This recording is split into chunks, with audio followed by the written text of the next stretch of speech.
Oke. Sama Bapak. Tahan Pak. Ibu hamil. Tahan Pak. Tahan. Wish. Bersih Pak. Oke. Ya, Mantap. Pulang. Pegangin aja, Bu. Pegangin. Iya. Pegangin aja ya.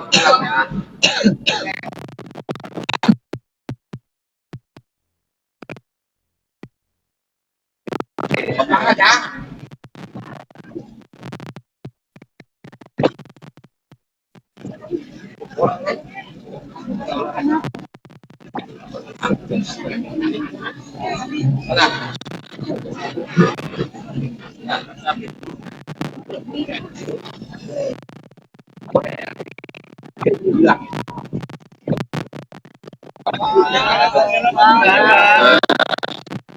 Ya. Oke.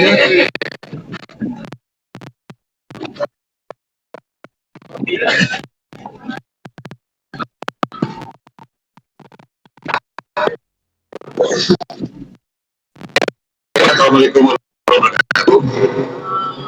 Pertama-tama tentu kami atas nama pemerintah Provinsi DKI Jakarta prihatin dengan kejadian ini, dan kembali lagi yang bisa kita lakukan adalah mengulangi, mewarning kepada masyarakat yang harus pertama kali dijaga adalah listrik. Karena di Jakarta ini hampir rata-rata kebakaran terjadi karena korsleting listrik. Itu berdasarkan survei kita hampir 95%. Nah, jadi ini menjadi perhatian kita. Hari ini sebetulnya dari semalam saya ingin kesini, cuman kalau semalam dari Pak Wali sini menyarankan jangan dulu karena akan terjadi kekacauan. Ya maaf, kadang-kadang kalau saya hadir bukan menjadi enak tapi menjadi ribet. Nah inilah makanya siang ini saya datang. Insya Allah hari ini Pak Gubernur akan tiba, mudah-mudahan beliau mendarat di Jakarta jam 2 siang ini. Tapi sebelum berangkat beliau menelpon saya dari Madinah, kirim salam kepada masyarakat, mudah-mudahan sabar menghadapi musibah ini. Nah, berdasarkan rekapitulasi sementara, kebakaran berdampak pada hampir 304 bangunan, 354 kepala keluarga dengan total 679 jiwa terdampak. Terdiri dari 326 laki-laki, 353 perempuan.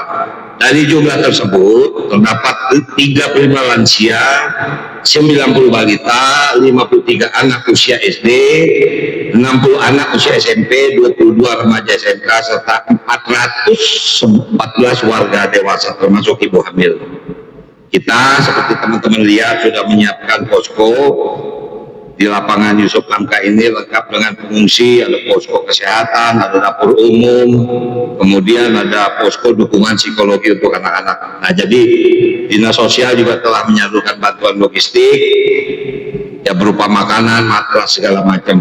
Selain bantuan pangan, kami juga turut menyalurkan paket sandang pangan natura bagi masyarakat terdampak.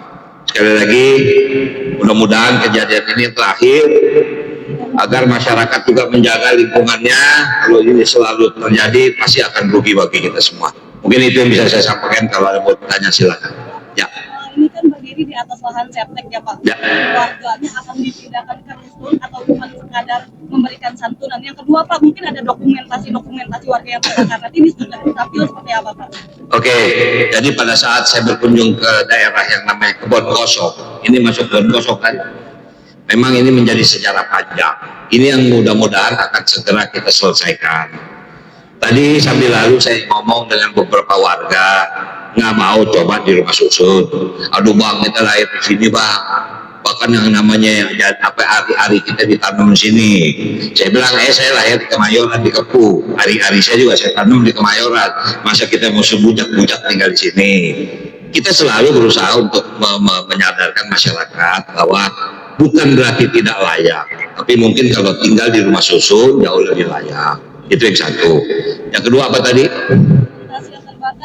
Dokumentasi tadi ya, teman-teman saksikan bahwa memang ada dokumentasi, pasti ada yang terbakar. Karena itu tadi di Dukcapil kita juga sudah menyerahkan KK, KTP, artinya segera berlapor kalau memang belum ada yang menemukan atau segera berlapor kepada dinas terkait agar semua dokumen disiapkan. Silakan. Pak, terkait dengan trauma healing bagi anak, kemudian juga bagi ibu hamil begitu dalam kondisi seperti ini, dari Pemprov DKI bagaimana penanganannya? Itu pertama. Ya. Kedua, ini dari warga dan juga dari data ini simpang siur Pak terkait dengan pemicu karena korsleting listrik ini, mungkin ada data yang lebih signifikan atau realistis. Oke, kalau Anda bicara case by case agak sulit kita temukan. Tapi analisa kita, kebakaran di Jakarta 95% diakibatkan karena korsleting. Saya minta maaf, teman-teman tahu bagaimana situasinya. Kadang-kadang dalam rumah seperti ini ada satu stop kontak dicolok 10 charger HP. Kemudian belum buat kompor segala macam, akibatnya inilah terjadi panas. Nah, itu realita yang kita dapatkan. Kemudian apa lagi tadi?